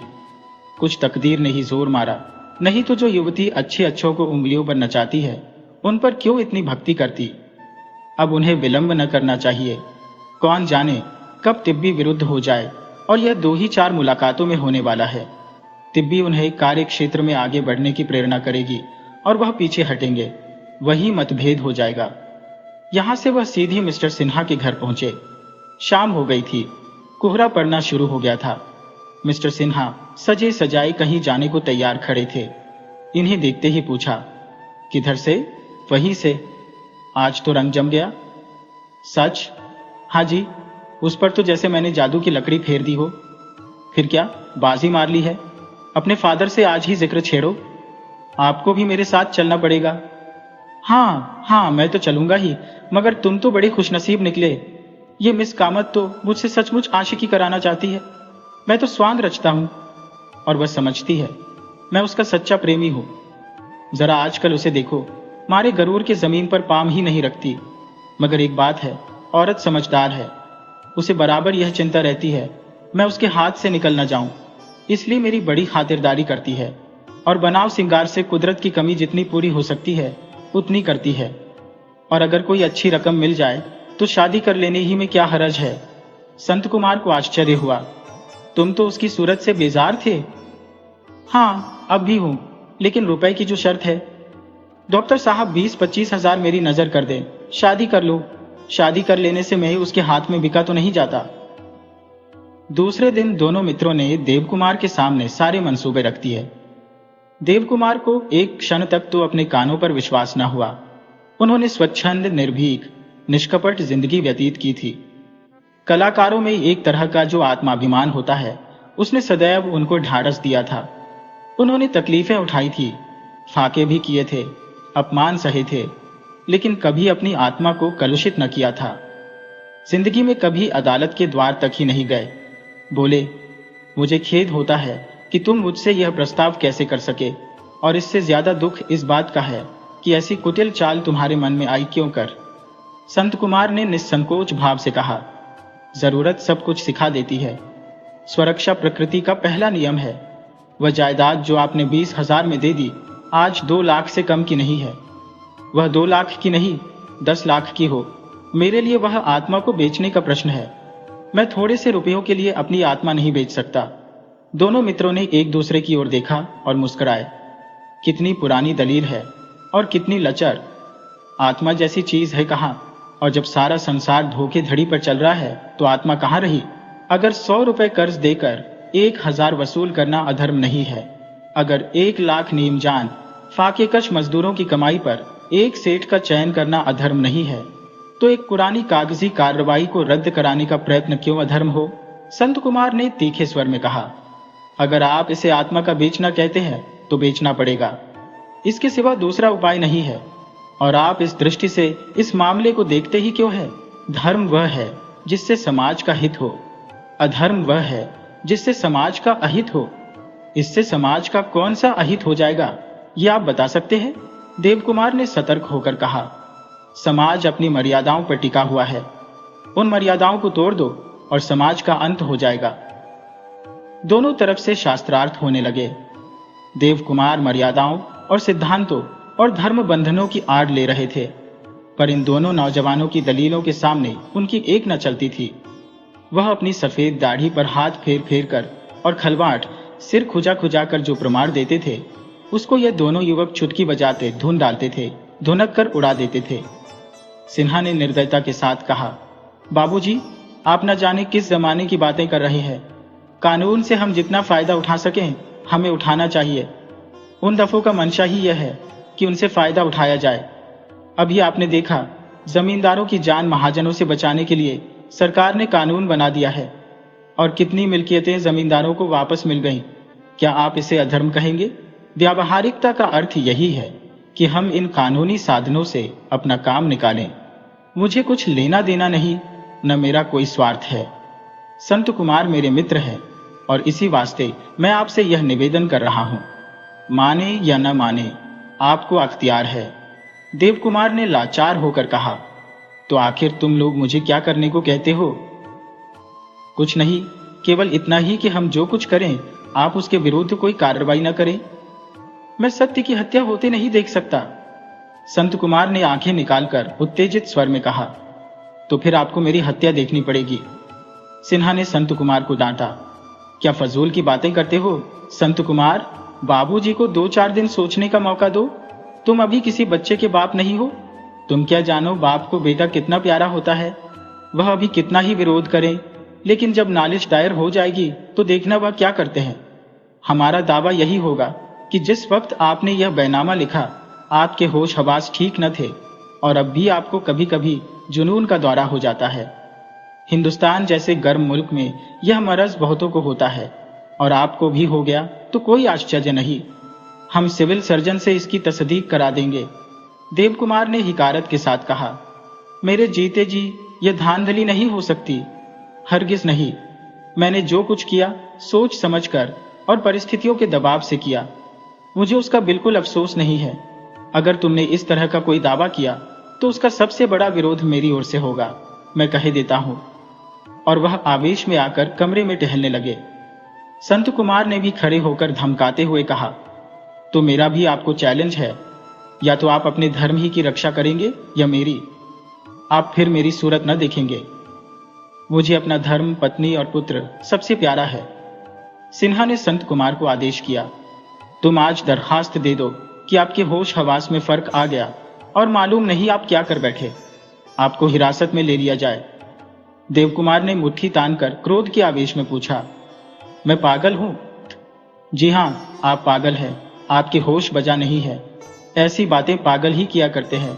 पागल वही नहीं है जो किसी को काटने दौड़े। आम आदमी जो व्यवहार करते हो उसके विरुद्ध व्यवहार करना भी पागलपन है। तुम दोनों खुद पागल हो। इसका फैसला तो डॉक्टर करेगा। मैंने 20 पुस्तकें लिख डाली, हजारों व्याख्यान दे डाले। ये पागलों का काम है। जी हां, ये पक्के सिरफिरों का काम है। कल ही आप इस घर में रस्सियों से बांध लिए जाएंगे। तुम मेरे घर से निकल जाओ, नहीं तो मैं गोली मार दूंगा। बिल्कुल पागलों की सी धमकी। संत कुमार, उस दरखास्त में यह भी लिख देना कि आपकी बंदूक छीन ली जाए, वरना जान का खतरा है। और दोनों मित्र उठ खड़े हुए। देवकुमार कभी कानून के जाल में न फंसे थे। प्रकाशकों और बुकसेलरों ने उन्हें बारहा धोखे दिए, मगर उन्होंने कभी कानून की शरण न ली। उनके जीवन की नीति थी, आप भला तो जग भला, और उन्होंने हमेशा इस नीति का पालन किया था, मगर वह दब्बू या डरपोक न थे। खासकर सिद्धांत के मामले में तो वह समझौता करना जानते ही न थे। वह इस षड्यंत्र में कभी शरीक न होंगे, चाहे इधर की दुनिया उधर हो जाए। मगर क्या यह सब सचमुच उन्हें पागल साबित कर देंगे? जिस दृढ़ता से सिन्हा ने धमकी दी थी, वह उपेक्षा के योग्य न थी। उसकी ध्वनि से तो ऐसा मालूम होता था कि वह इस तरह के दांव पेच में अभ्यस्त है, और शायद डॉक्टरों को मिलाकर सचमुच उन्हें सन्नकी साबित कर दे। उनका आत्माभिमान गरज उठा। नहीं, वह असत्य की शरण न लेंगे, चाहे इसके लिए उन्हें कुछ भी सहना पड़े। डॉक्टर भी क्या अंधा है? उनसे कुछ पूछेगा, कुछ बातचीत करेगा, या यूं ही कलम उठाकर उन्हें पागल लिख देगा। मगर कहीं ऐसा तो नहीं है कि उनके होश हवास में फितूर पड़ गया हो। होश, वह भी इन छोकरों की बातों में आए जाते हैं। उन्हें अपने व्यवहार में कोई अंतर नहीं दिखाई देता। उनकी बुद्धि सूर्य के प्रकाश की भांति निर्मल है। कभी नहीं, वह इन लौंडों के धौंस में न आएंगे। लेकिन यह विचार उनके हृदय को मथ रहा था कि संत कुमार की यह मनोवृत्ति कैसे हो गई। उन्हें अपने पिता की याद आती थी। वह कितने सौम्य, कितने सत्यनिष्ठ थे। उनके ससुर वकील जरूर थे, पर कितने धर्मात्मा पुरुष थे। अकेले कमाते थे और सारी गृहस्थी का पालन करते थे। 5 भाइयों और उनके बाल बच्चों का बोझा खुद संभाले हुए थे। क्या मजाल कि अपने बेटे बेटियों के साथ उन्होंने किसी तरह का पक्षपात किया हो। जब तक बड़े भाई को भोजन न कराने, खुद न खाते थे। ऐसे खानदान में संत कुमार जैसा दगाबाज कहां से धंस पड़ा। उन्हें कभी ऐसी कोई बात याद न आती थी जब उन्होंने अपनी नीयत बिगाड़ी हो। लेकिन यह बदनामी कैसे सही जाएगी? वह अपने ही घर में जब जागृति न ला सके, तो एक प्रकार से उनका सारा जीवन नष्ट हो गया। जो लोग उनके निकटतम संसर्ग में थे, जब उन्हें वह आदमी न बना सके, तो जीवन पर्यंत की साहित्य सेवा से किसका कल्याण हुआ? और जब यह मुकदमा दायर होगा, उस वक्त वह किसे मुंह दिखा सकेंगे? उन्होंने धन न कमाया, पर यश तो संचय किया ही। क्या वह भी उनके हाथ से छिन जाएगा? उनको अपने संतोष के लिए इतना भी न मिलेगा? ऐसी आत्मवेदना उन्हें कभी न हुई थी। शैव्या से कहकर वह उसे भी क्यों दुखी करे, उसके कोमल हृदय को क्यों चोट पहुंचाए? वह सब कुछ खुद झेल लेंगे, और दुखी होने की बात भी क्यों हो? जीवन तो अनुभूतियों का नाम है। यह भी एक अनुभव होगा, जरा इसकी भी सैर कर लें। ये भाव आते ही उनका मन हल्का हो गया। घर में जाकर पंकजा से चाय बनाने को कहा। शैव्या ने पूछा, संत कुमार क्या कहता था? उन्होंने सहज मुस्कान के साथ कहा, कुछ नहीं, वही पुराना खप्त। तुमने तो हामी नहीं भरी ना? देवकुमार स्त्री से एकात्मता का अनुभव करके बोले। कभी नहीं। न जाने इसके सिर यह भूत कैसे सवार हो गया। सामाजिक संस्कार है और क्या। इसके यह संस्कार क्यों ऐसे हो गए? साधु भी तो है, पंकजा भी तो है, दुनिया में क्या धर्म ही नहीं। मगर कसरत ऐसे ही आदमियों की है, यह समझ लो। उस दिन से देवकुमार ने सैर करने जाना छोड़ दिया। दिन रात घर में मुंह छिपाए बैठे रहते, जैसे सारा कलंक उनके माथे पर लगा हो। नगर और प्रांत के सभी प्रतिष्ठित विचारवान आदमियों से उनका दोस्ताना था।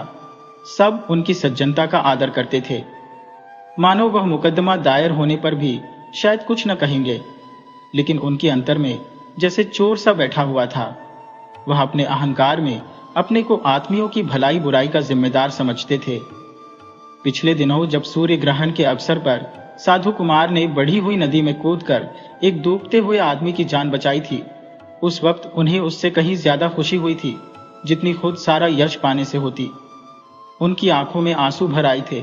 ऐसा लगा था मानो उनका मस्तक कुछ ऊंचा हो गया है, मानो मुख पर तेज आ गया है। वही लोग जब संत कुमार की चित्तकबरी आलोचना करेंगे तो वह कैसे सुनेंगे? इस तरह 1 महीना गुजर गया और संत कुमार ने मुकदमा दायर न किया। उधर सिविल सर्जन को गांठना था, इधर मिस्टर मलिक को शहादतें भी तैयार करनी थी। इन्हीं तैयारियों में सारा दिन गुजर जाता था और रुपए का इंतजाम भी करना ही था। देवकुमार सहयोग करते तो यह सबसे बड़ी बाधा हट जाती। पर उनके विरोध ने समस्या को और जटिल कर दिया था। संत कुमार कभी कभी निराश हो जाता, कुछ समझ में ना आता क्या करे। दोनों मित्र देवकुमार पर दांत पीस पीस कर रह जाते। संत कुमार कहता, जी चाहता है इन्हें गोली मार दूं, मैं इन्हें अपना बाप नहीं शत्रु समझता हूं। सिन्हा समझाता, मेरे दिल में तो भई उनकी इज्जत होती है। अपने स्वार्थ के लिए आदमी नीचे से नीचा काम कर बैठता है, पर त्यागियों और सत्यवादियों का आदर तो दिल में होता ही है। न जाने तुम्हें उन पर कैसे गुस्सा आता है। जो व्यक्ति सत्य के लिए बड़े से बड़ा कष्ट सहने को तैयार हो, वह पूजने के लायक है।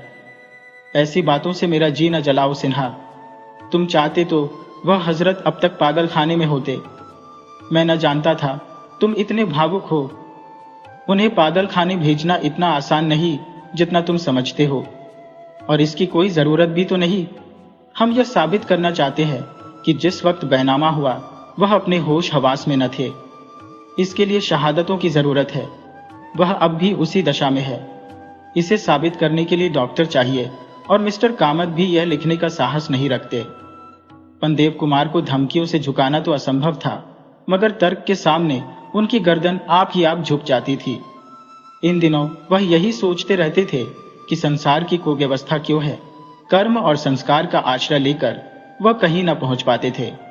सर्वात्मवाद से भी उनकी गुत्थी न सुलझती थी। अगर सारा विश्व एकात्म है तो फिर यह भेद क्यों है? क्यों एक आदमी जिंदगी भर बड़ी से बड़ी मेहनत करके भी भूखों मरता है, और दूसरा आदमी हाथ पांव न हिलाने पर भी फूलों की सेज पर सोता है? यह सर्वात्म है या घोर अनात्म? बुद्धि जवाब देती, यह सभी स्वाधीन है। सभी को अपनी शक्ति और साधना के हिसाब से उन्नति करने का अवसर है। मगर शंका पूछती, सबको समान अवसर कहाँ है? बाजार लगा हुआ है, जो चाहे वहां से अपनी इच्छा की चीज खरीद सकता है, मगर खरीदेगा तो वही जिसके पास पैसे हैं। और जब सबके पास पैसे नहीं है तो सबका बराबर का अधिकार कैसे माना जाए? इस तरह का आत्ममंथन उनके जीवन में कभी ना हुआ था। उनकी साहित्यिक बुद्धि ऐसी व्यवस्था से संतुष्ट तो हो ही न सकती थी, पर उनके सामने ऐसी कोई गुत्थी न पड़ी थी जो इस प्रश्न को वैयक्तिक अंत तक ले जाती। इस वक्त उनकी दशा उस आदमी की सी थी जो रोज मार्ग में ईंटें पड़ी देखता है और बचकर निकल जाता है। रात को कितने लोगों को ठोकर लगती होगी, कितनों के हाथ पैर टूटते होंगे, इसका ध्यान उसे नहीं आता। मगर एक दिन जब वह खुद रात को ठोकर खाकर अपने घुटने फोड़ लेता है तो उसकी निवारण शक्ति हट करने लगती है, और वह उस सारे ढेर को मार्ग से हटाने पर तैयार हो जाता है। देवकुमार को वही ठोकर लगी थी। कहाँ है न्याय, कहाँ है? एक गरीब आदमी किसी खेत से बालें नोच कर खा लेता है, कानून उसे सजा देता है। दूसरा अमीर आदमी दिन दहाड़े दूसरों को लूटता है और उसे पदवी मिलती है, सम्मान मिलता है। कुछ आदमी तरह तरह के हथियार बांध कर आते हैं और निरीह दुर्बल मजदूरों पर आतंक जमाकर अपना गुलाम बना लेते हैं। लगान और टैक्स और महसूल और कितने ही नामों से उसे लूटना शुरू करते हैं, और आप लंबा लंबा वेतन उड़ाते हैं, शिकार खेलते हैं, नाचते हैं, रंगरेलियां मनाते हैं। यही है ईश्वर का रचा हुआ संसार? यही न्याय है? हाँ, देवता हमेशा रहेंगे और हमेशा रहे हैं। उन्हें अब भी संसार धर्म और नीति पर चलता हुआ नजर आता है। वे अपने जीवन की आहुति देकर संसार से विदा हो जाते हैं, लेकिन उन्हें देवता क्यों कहो, कायर कहो, स्वार्थी कहो, आत्मसेवी कहो। देवता वह है जो न्याय की रक्षा करे और उसके लिए प्राण दे दे। अगर वह जानकर अनजान बनता है तो धर्म से फिरता है। अगर उसकी आंखों में यह कुव्यवस्था खटकती ही नहीं तो वह अंधा भी है और मूर्ख भी। देवता किसी तरह नहीं, और यहां देवता बनने की जरूरत भी नहीं। देवताओं ने ही भाग्य और ईश्वर और भक्ति की मिथ्याई फैलाकर इस अनीति को अमर बनाया है। मनुष्य ने अब तक इसका अंत कर दिया होता या समाज का ही अंत कर दिया होता, जो इस दशा में जिंदा रहने से कहीं अच्छा होता। नहीं, मनुष्यों में मनुष्य बनना पड़ेगा। दरिंदों के बीच में उनसे लड़ने के लिए हथियार बांधना पड़ेगा। उनके पंजों का शिकार बनना देवतापन नहीं, जड़ता है। आज जो इतने ताल्लुकेदार और राज्य है, वह अपने पूर्वजों की लूट का ही आनंद तो उठा रहे हैं। और क्या उन्होंने वह जायदाद बेचकर पागलपन नहीं किया? पितरों को पिंदा देने के लिए गया जाकर पिंदा देना और यहां आकर हजारों रुपए खर्च करना क्या जरूरी था? और रातों को मित्रों के साथ मुजरे सुनना और नाटक मंडली खोलकर हजारों रुपए उसमें डुबाना अनिवार्य था, वह अवश्य पागलपन था। उन्हें क्यों अपने बाल बच्चों की चिंता नहीं हुई? अगर उन्हें मुफ्त की संपत्ति मिली और उन्होंने उड़ाया, तो उनके लड़के क्यों ना मुफ्त की संपत्ति भोगे? अगर वह जवानी की उमंगों को नहीं रोक सके, तो उनके लड़के क्यों तपस्या करें? और अंत में उनकी शंकाओं को इस धारणा से तस्कीन हुई कि इस अनीति भरे संसार में धर्म अधर्म का विचार गलत है, आत्मघात है, और जुआ खेलकर या दूसरों के लोभ और आसक्ति से फायदा उठाकर संपत्ति खड़ी करना उतना ही बुरा या अच्छा है जितना कानूनी दांव पेच से। बेशक वह महाजन के 20,000 के कर्जदार है। नीति कहती है कि उस जायदाद को बेचकर उसके 20,000 दे दिए जाए, बाकी उन्हें मिल जाए। अगर कानून कर्जदारों के साथ इतना न्याय भी नहीं करता, तो कर्जदार भी कानून में जितनी खींचतान हो सके करके महाजन से अपनी जायदाद वापस लेने की चेष्टा करने में किसी अधर्म का दोषी नहीं ठहर सकता। इस निष्कर्ष पर उन्होंने शास्त्र और नीति के हरेक पहलू से विचार किया और वह उनके मन में जम गया। अब किसी तरह नहीं हिल सकता, और यद्यपि इससे उनके चिर संचित संस्कारों को आघात लगता था, पर वह ऐसे प्रसन्न और फूले हुए थे मानो उन्हें कोई नया जीवन मंत्र मिल गया हो। एक दिन उन्होंने सेठ गिरधर दास के पास जाकर साफ साफ कह दिया, अगर आप मेरी जायदाद वापस न करेंगे तो मेरे लड़के आपके ऊपर दावा करेंगे। गिरधर दास नए जमाने के आदमी थे, अंग्रेजी में कुशल, कानून में चतुर, राजनीति में भाग लेने वाले, कंपनियों में हिस्से लेते थे और बाजार अच्छा देखकर बेच देते थे। एक शक्कर का मिल खुद चलाते थे। सारा कारोबार अंग्रेजी ढंग से करते थे। उनके पिता सेठ मक्कू लाल भी यही सब करते थे, पर पूजा पाठ दान दक्षिणा से प्रायश्चित करते रहते थे। गिरधर दास पक्के जरवादी थे, हर एक काम व्यापार के कायदे से करते थे। कर्मचारियों का वेतन पहली तारीख को देते थे, मगर बीच में किसी को जरूरत पड़े तो सूद पर रुपए देते थे। मक्कू लाल जी साल साल भर वेतन न देते थे, पर कर्मचारियों को बराबर पेशगी देते रहते थे। हिसाब होने पर उनको कुछ देने के बदले कुछ मिल जाता था। मक्कू लाल साल में 2-4 बार अफसरों को सलाम करने जाते थे, डालियां देते थे, जूते उतारकर कमरे में जाते थे और हाथ बांधे खड़े रहते थे। चलते वक्त आदमियों को 2-4 रुपए इनाम दिए आते थे। गिरधर दास म्यूनिसिपल कमिश्नर थे। सूट बूट पहनकर अफसरों के पास जाते थे और बराबरी का व्यवहार करते थे, और आदमियों के साथ केवल इतनी रियायत करते थे कि त्योहारों में त्योहारी दे देते थे, वह भी खूब खुशामद करा के। अपने हकों के लिए लड़ना और आंदोलन करना जानते थे, मगर उन्हें ठगना असंभव था। देव कुमार का यह कथन सुनकर चकरा गए। उनकी बड़ी इज्जत करते थे। उनकी कई पुस्तकें पढ़ी थी और उनकी रचनाओं का पूरा सेट उनके पुस्तकालय में था। हिंदी भाषा के प्रेमी थे और नागरी प्रचार सभा को कई बार अच्छी रकमें दान दे चुके थे। पंडा पुजारियों के नाम से चिढ़ते थे। दूषित दान प्रथा पर एक पैम्फलेट भी छपवाया था। लिबरल विचारों के लिए नगर में उनकी ख्याति थी। मक्कू लाल मारे मोटापे की जगह से हिल न सकते थे।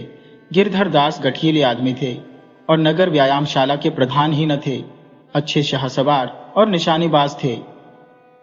एक क्षण तो वह देव कुमार के मुंह की ओर देखते रहे।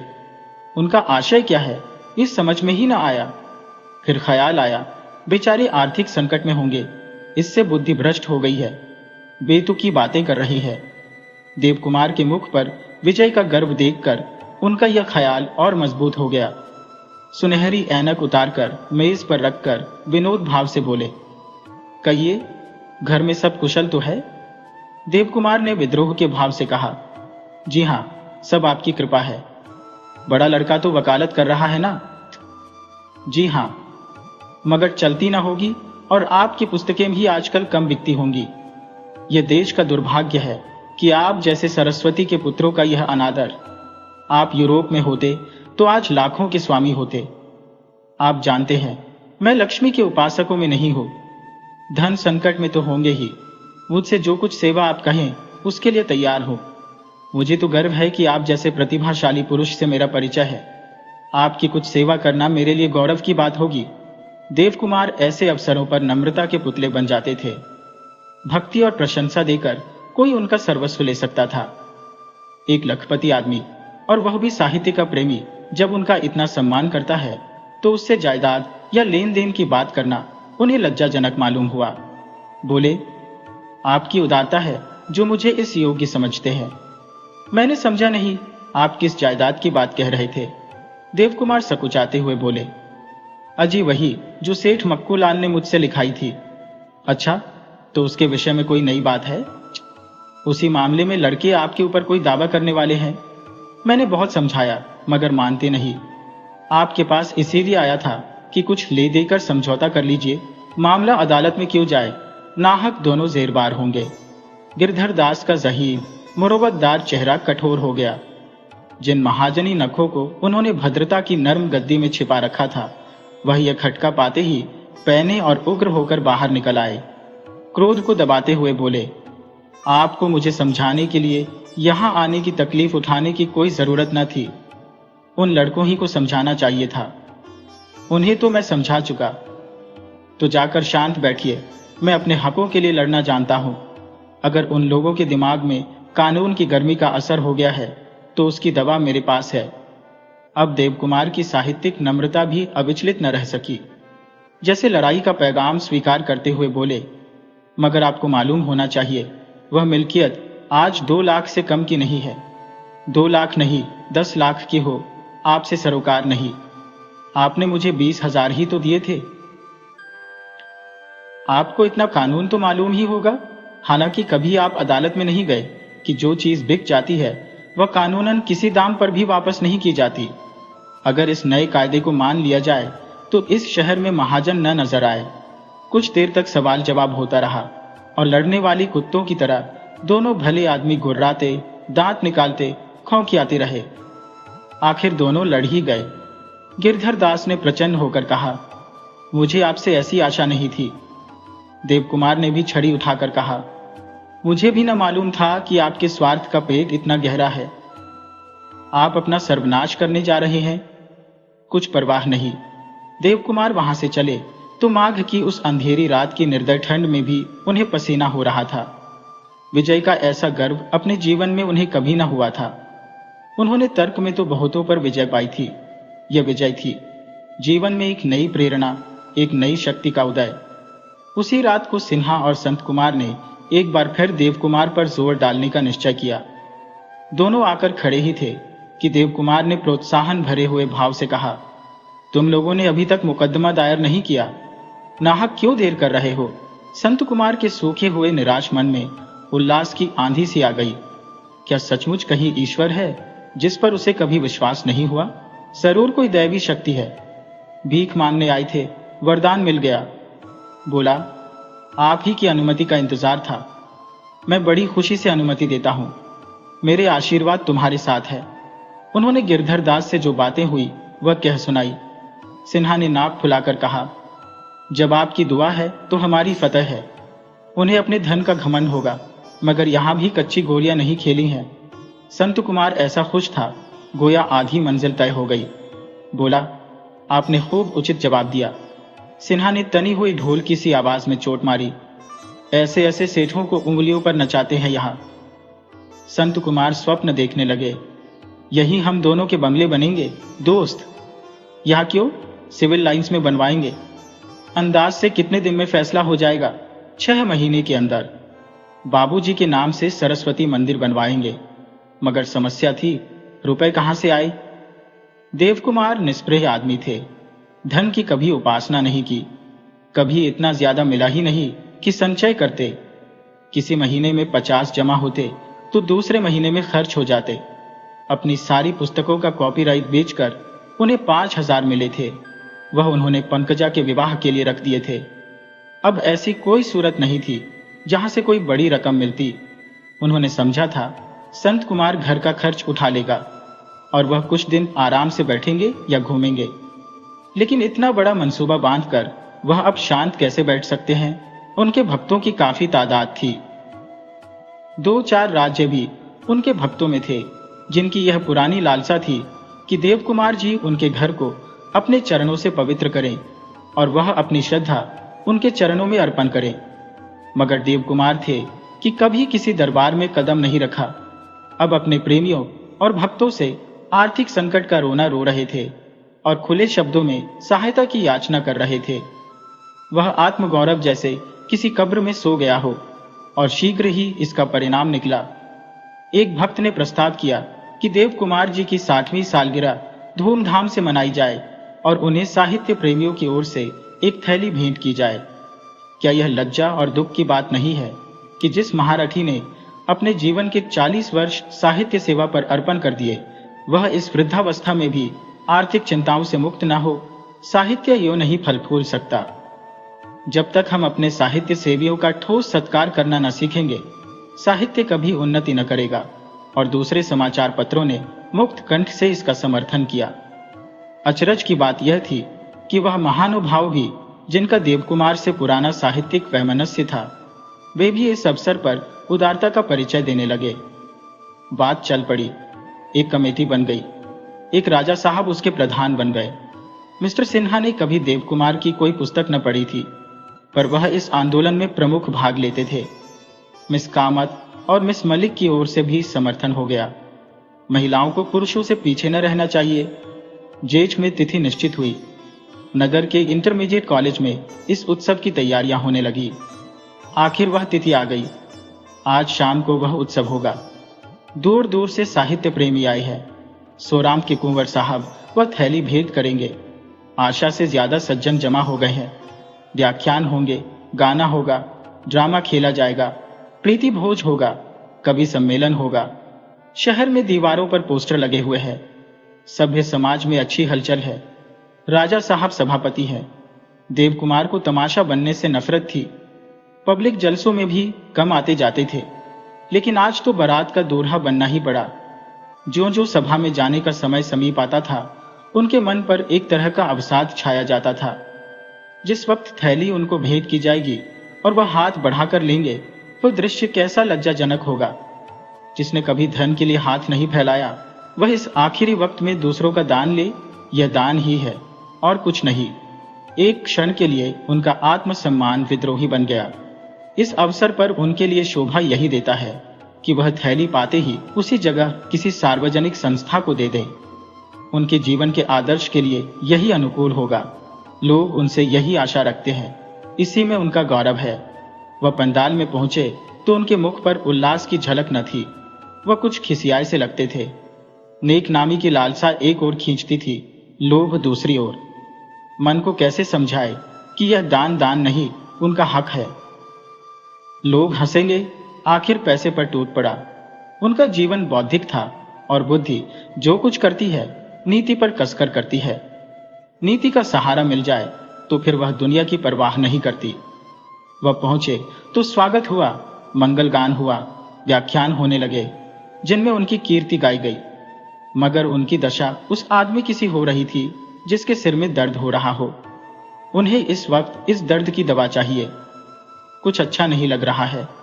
सभी विद्वान हैं, मगर उनकी आलोचना कितनी उथली ऊपरी है, जैसे कोई उनके संदेशों को समझा ही नहीं। जैसे यह सारी वाह वाह और सारा यशगान अंध भक्ति के सिवा और कुछ न था। कोई भी उन्हें नहीं समझा। किस प्रेरणा ने 40 साल तक उन्हें संभाले रखा? वह कौन सा प्रकाश था जिसकी ज्योति कभी मंद नहीं हुई? सहसा उन्हें एक आशय मिल गया और उनके विचारशील पीले मुख पर हल्की सी सुर्खी दौड़ गई। यह दान नहीं, प्रोविडेंट फंड है जो आज तक उनकी आमदनी से कटता रहा है। क्या वह दान है? उन्होंने जनता की सेवा की है, तन मन से की है, इस धुन से की है जो बड़े से बड़े वेतन से भी न आ सकती थी। पेंशन लेने में क्या लाज आए। राजा साहब ने जब थैली भेंट की तो देवकुमार के मुंह पर गर्व था, हर्ष था, विजय थी।